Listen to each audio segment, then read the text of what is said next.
Hello everybody, this is Tops Soft Serve Ice Cream. Ang topic natin ngayon, broken handle. Hala, anong gagawin ko rito? Wala pa akong pera. Watch the video po. Yan, sa pagkakataong ito nabali. Ayan, nabali yung ating handle.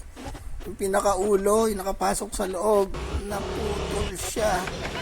Paano na to? Wala pa akong pera, wala pa akong budget. Ay, paano gagawin natin? Pansamantala lang po. Pwede pa rin natin itong magamit. Okay, tanggalin lang po natin yung itong pinakalock. Yan, yung bakal na yan. Alisin lang natin yan.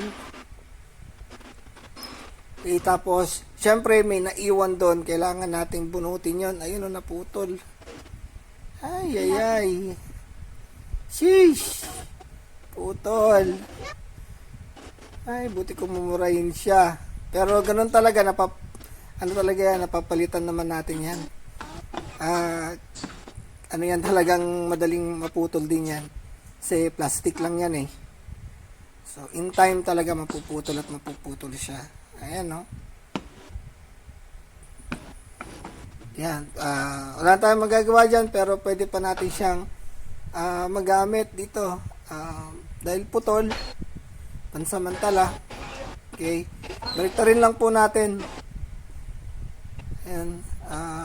Baliktarin lang natin siya, tapos balik natin yung handle. Siyempre, may pagbabago.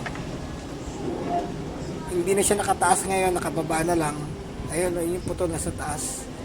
Baliktarin lang natin. Huwag lang natin siyang isasagad pag nag-open tayo kasi hindi na masyado maabot ng ice cream. So, alalay na lang po. Ayan, sa baba. Pinagbaliktad lang po natin. Ito yung naputol. Okay, so binaliktad lang natin. Uli po, pansamantala lang po yan. Tsaka dahan-dahan lang po yung serve natin. Baka maputol ulit yung isa, patay.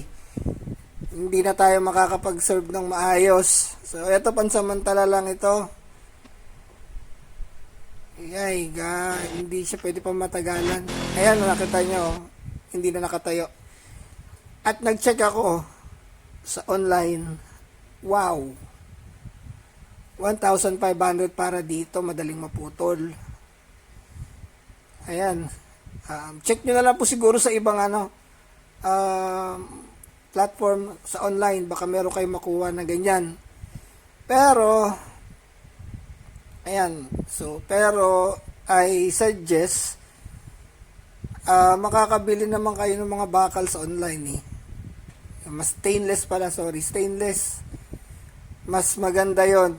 Pero kung gusto nyo ganyan na ganyan talaga yung makuha ninyo, pasadya nyo na lang po. Mas matibay pa yon. Pagawa na lang kayo ng stainless. Okay. Actually, ano na to? Pangalawa na namin to. Ito yung una.